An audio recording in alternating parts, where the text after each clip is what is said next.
Taron ilmantarwar da Gidauniyar Markazul Islam ta shirya a nan Zaria ya samu halartar masana ilimin addini da na zamani da na halayyar ɗan adam da jami'an hukumar yaki da ta'ammali da miyagun kwayoyi da shugabannin al'umma da matasa da ke sassan lardin Zazzau. A jawabin daban-daban a wurin taron, Dr. Musa Umar Sakanau da Dr. Ayuba Idris da Associate Farfesa Sheikh Abdulshakur Yusuf sun jaddada muhimmancin neman ilimi da rungumar ayyukan kwarai don samar da al'umma ta gari. Yin makala ko fefa da na gabatar ta kunshi muhimmancin neman ilimi ga matashi ko kuma ilimin na addini da na rayuwa.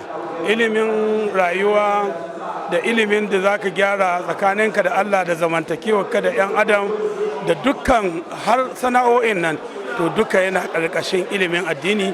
Addini ya tanaje su kuma ya faɗi yadda ya kamata ɗan adam ya tsaya ya jajirce domin neman sani yadda zai rayu. So sai dai mun jawo hankalin hukumomi da shugabannin al'umma a wannan bangare namu na garin Zaria cewa su mai da hankali wajen taimakon matasa da ba su ingantaccen ilimi da kuma jawo hankalin iyaye su kansu su san mahimmancin da kyamatan abin da ke kawo matasa su fada ga shaye-shaye. Kowa bai gyara nashi ba. Idan kowa bai gyara nashi ba, kuma ɗan kowa bai zama ɗanka ba, to akwai matsala. Sun yaba wa waɗanda suka shirya taron, wanda suka bayyana shi a matsayin na farko, musamman idan aka yi la'akari da maudu'in da aka tattauna na cusa kyakkyawar tarbiyya da ilimin da zai amfanar da al'umma, musamman ma matasa da suka halarci taron. Tun a farko a jawabinsa a madadin sauran shugabannin gidauniyar, sakataren gidauniyar Shamsuddin Adamu ya ce manufar shine jagorantar al'umma zuwa ga ilimi, kyakkyawan ɗabi'a domin samun ingantaccen rayuwa. Tara su ga baki ɗaya domin a ilmantar da su, a wayar da su, musamman matasanmu na arewa, duba da yanayin da muke ciki da kalubalen da suke fuskantar al'umma.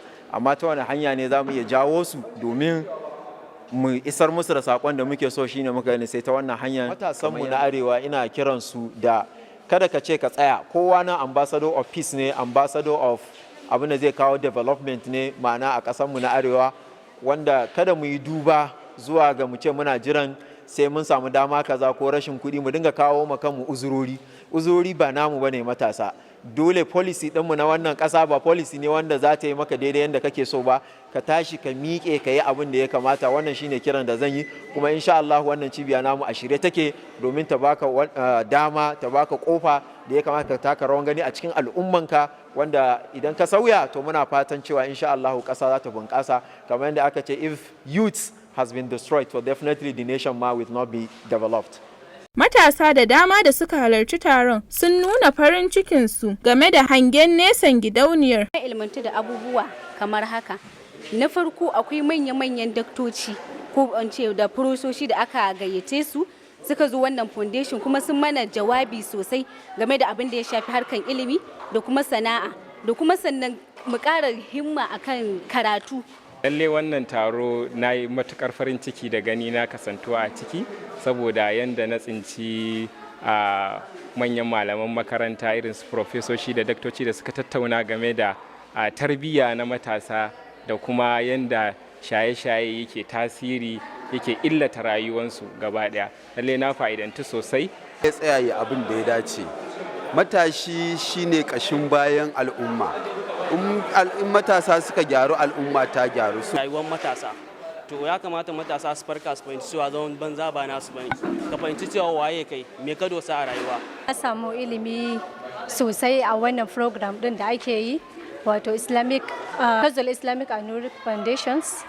An yi magana sosai akan illar shaye-shaye da peer pressure da sauransu da haka. Ƙarshen rahoton kenan. Rukayya Zakari, Capital TV Hausa.